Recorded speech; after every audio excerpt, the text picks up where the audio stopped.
കട്ടൻ ചായ ഒക്കെ ഇട്ട് കുടുക്കി പോയിട്ട് നമ്മൾ ആണുങ്ങൾ എന്ത് ചെയ്യാം, കട്ടൻ ചായ ഒക്കെ പോയിട്ട് കുടിക്കാം. അപ്പോൾ വൈഫ് കുട്ടികൾ വീട്ടിലുണ്ടെങ്കിൽ അവർക്കും കൂടി ഉള്ള വെള്ളം എടുത്തിട്ട് ചായ ഉണ്ടാക്കുക. വെള്ളം തിളപ്പിച്ച് ഗ്ലാസ്സിന് അളന്നെടുക്കുക പാത്രത്തിൽ, എന്നിട്ട് ഗ്യാസ് കത്തിക്കുക, സ്റ്റൗവിൽ വെച്ച് കൊടുക്കുക. തിളച്ച് വന്നു കഴിഞ്ഞാൽ പഞ്ചസാര ചായപ്പൊടി ഇട്ട് കൊടുക്കുക. എന്നിട്ട് കുറച്ച് ഒന്ന് നന്നായിട്ടൊന്ന് തിളച്ചതിന് ശേഷം എത്രയേ ഉള്ളൂ പണി. ഗ്യാസ് ഉണ്ടല്ലോ, ഭാര്യേനെ ബുദ്ധിമുട്ടിക്കണ്ട. ഡീ എവിടെയടി നീ, ഒരു ചായ ഇങ്ങെടുത്ത്. പറഞ്ഞെടുപ്പിക്കുന്നതും പറയാതെ കൊണ്ടുതരുന്നതും വ്യത്യാസമുണ്ട്. അവർ പറഞ്ഞെണീറ്റ് ചായ കൊണ്ടുകൊടുക്കട്ടെ, ചായ വേണം.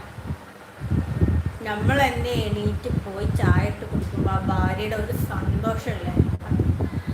ഞാൻ ഇട്ട് തരാമല്ലോ ചായ, അപ്പം മാറിക്കൊടുക്കുക.